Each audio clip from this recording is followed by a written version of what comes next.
Hello students, how are you? This video is the first part of the chapter Nelson Mandela Long Walk to Freedom.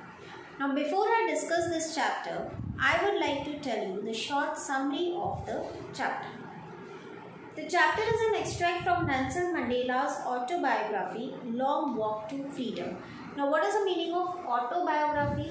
Biography means to write something on someone's life, and autobiography means to write something on one's own life. So he has written an autobiography. The name of the autobiography is Long Walk to Freedom.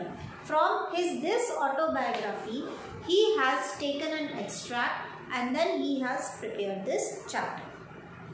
In it, Mandela talks about a historic occasion, the inauguration of the largest gathering of international leaders on South African soil to establish South Africa's first democratic non-racial government.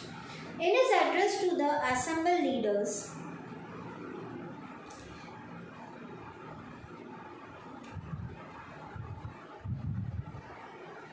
Mandela salutes a glorious human achievement which all humanity can be proud of, the establishment of a just and free society that shall never again witness the oppression of one by another. On this day, Mandela is overwhelmed by a sense of history. It is the last decade of the 20th century and the world was witnessing the overthrow of an inhuman system of racial segregation that had been established in its first decade. The highest generals of the armed forces and police, who only a few years ago would have arrested Mandela, were now saluting him and pledging their support. Such a historic day had come about through the unimaginable sacrifices of the African people. The struggle had produced some of the finest leaders the world had ever known and whose like may never be known again. Indeed, it is the people of South Africa who are its greatest wealth, more than its fabled gold and diamonds. Mandela says that no one is born hating another person because of the color of their skin or their religion. People are taught to hate, and if they can be taught to hate, they can be taught to love as well. Love comes more naturally to the human heart than hate. During his interment, Mandela had seen the flicker of humanity in his guards that had been enough to restore his faith in the capacity of the harshest oppressor to feel love. Mandela says that a man has twin obligations, one towards his family and the other towards his community and country. But in South Africa, it was impossible for a person to fulfill both these obligations. A man who wanted to live a life of dignity and honor would be punished and isolated. If he spoke up for his people, he would be ripped from his family and forced to live a life of secrecy and rebellion. As a young man, Mandela realized that his freedom was already taken from him. As a student, he did not have the freedom to read what he liked or go where he pleased, and as a young man, he did not have the freedom to achieve his potential, earn his keep, marry and have a family. It was then that he began to hunger for freedom. Later, when he saw that he was not alone, but that anyone who looked like him was unfree, he realized that he could not enjoy even the limited freedoms that he had. He realized that freedom was indivisible. The chains on his people were chains on him. This is when he joined the African National Congress.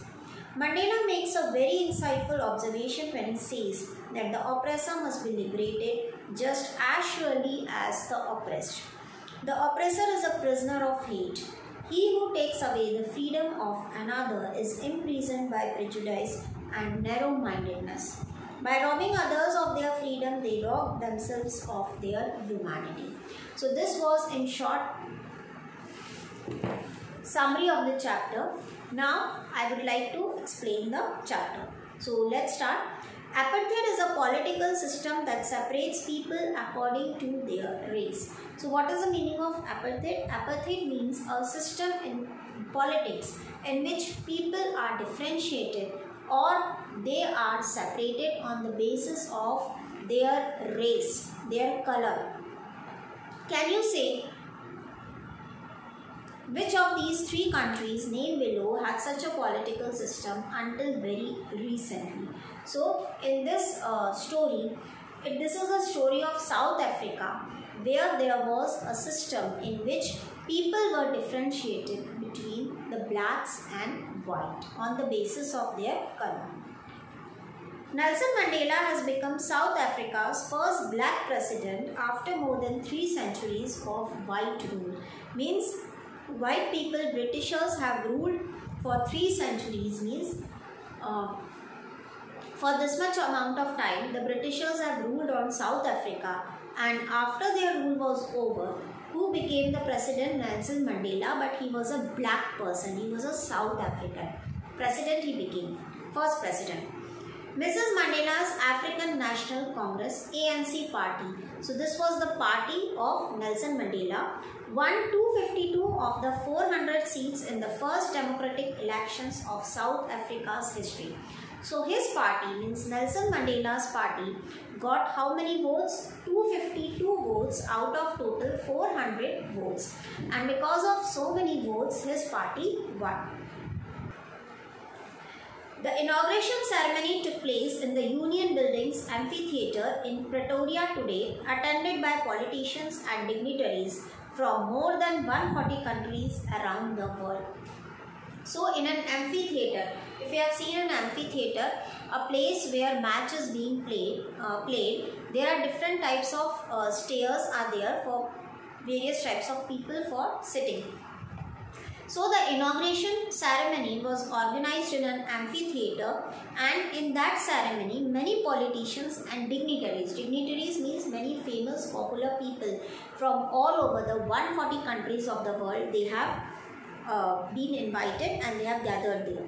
Never again will this beautiful land experience the oppression of one by another, said Nelson Mandela in his address. So when Nelson Mandela started his speech, he told in his speech that now from the next time in the future, this South Africa will not experience any dictatorship by any other rule. Now it is free.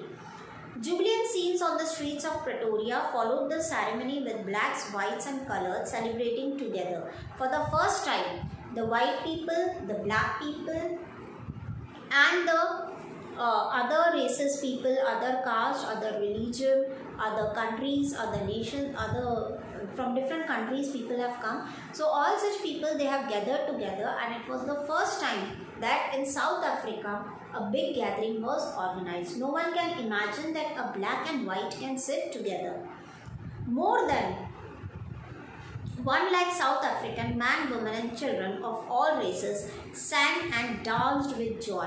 Now apathy means to differentiate the people on the basis of their race. But in this inauguration ceremony, the people of various races, they have joined this ceremony, they have enjoyed they sang and they danced also. 10th May, dawn bright and clear. So on 10th May, this ceremony was organized and the morning was very happy, very clear, very bright. For the past few days, I had been pleasantly besieged by dignitaries and world leaders who were coming to pay their respect before the inauguration. Now, before 10th May, many people, famous people from all over the countries, they came to meet me to pay their respect. They greeted me, they respected me, and I was surrounded by so many people since so many days. The inauguration would be the largest gathering ever of international leaders on South African soil. So this was the first gathering, first meeting which was being organized in South Africa, in which various countries have participated in this ceremony. The ceremonies took place in the lovely sandstone amphitheatre formed by the Union Buildings in Pretoria. In a very big amphitheatre, the ceremony took place. For decades, this had been the seat of white supremacy. in amphitheater till now, only the white people were allowed to enter into it. Black people were not allowed to enter. And now it was the site of a rainbow gathering of different colors. Why it is called rainbow? Because people of different races, different color, white, black and other colorful people, they also came to attend this ceremony, because now South Africa was free from the dictatorship of the Britishers, white people, and nations for the installation of South Africa's first democratic non-racial government. For the first time, a new government was being made in South Africa, and that government was non-racial government, means the government which does not differentiate between the people on the basis of their race. So for the first time this government has to be made. So for the formation of such a government, the people have gathered here in this ceremony. On that lovely autumn day, I was accompanied by my daughter Zenani. So you have to remember the name of the daughter of Nelson Mandela. It was Zenani. So on this day, I went with my daughter. On the podium, Mr. de Klerk was first sworn in as the second deputy president. So first, the promise was taken before taking any oath, means before taking any post, a person has to take an oath. So the oath was taken by Mr. de Klerk, who was appointed as the second deputy president. Then Thabo Mbeki was sworn as the first deputy president. After him, the first deputy president took the oath.